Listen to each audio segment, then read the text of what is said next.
আপনারা এই 10টা কাজ কখনো ছাড়বেন না। আমাকে ওয়াদা করেন এই 10টা কাজ আপনারা বাচ্চাদের ফিউচারের স্বার্থে কখনো ছাড়বেন না ইনশাআল্লাহ। তো আমার 10টা নসিহত হচ্ছে, এক, যে আমাদের বাচ্চাদেরকে ওদের লক্ষ্যটাকে স্থির করাবেন, ওদের জীবনের লক্ষ্যটাকে। 1 নাম্বার জান্নাত।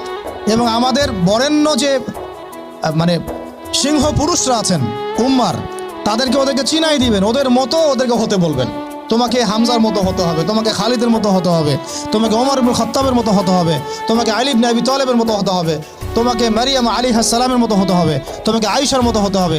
এই চেতনাগুলো ছোটবেলা থেকে ওর মধ্যে ইনস্টল করে। ও সামনে একটা রোল মডেল দেখবে যে আমাকে এরকম হতে হবে। এইসব ক্যাটরিনা সব ফেলান, এগুলা পরিমণি সব ফেলান, এগুলা বাদ দেন। যা চলতেছে যে সাকিব টাকিব সব বন্ধ করেন, এইসবে কোনো ফিউচার নাই।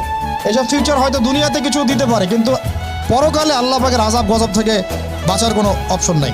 2 নাম্বার, সন্তানকে নিজের মনে করবেন না। সন্তানকে মনে করবেন এটা আল্লাহর আমানত আপনার কাছে। এই আমার ছেলে, এটা আমার ছেলে না, এই ছেলেটা আল্লাহ পাক আমাকে দিয়েছেন। বিশ্বাস করেন আমরা তো ওকে নেওয়ার জন্য চেষ্টাও করি নাই। এমন হয়নি আপনাদের সময়? সন্তান না চেষ্টা করতো সন্তান আসে নাই? কোনো ক্ষেত্রে এমন হয়েছে সন্তান নষ্ট করার মানুষ চেষ্টা করছে, তাও সন্তান আল্লাহ দিয়েছেন। সন্তান আমার না, সন্তান আল্লাহর দেওয়া, আমার কাছে আমানত। একে যদি আমি সুসন্তান রূপে মানুষ না করি, আগামী দিনে ওমর না বানাই, তাহলে আল্লাহ আমাকে ধরবে। That's all.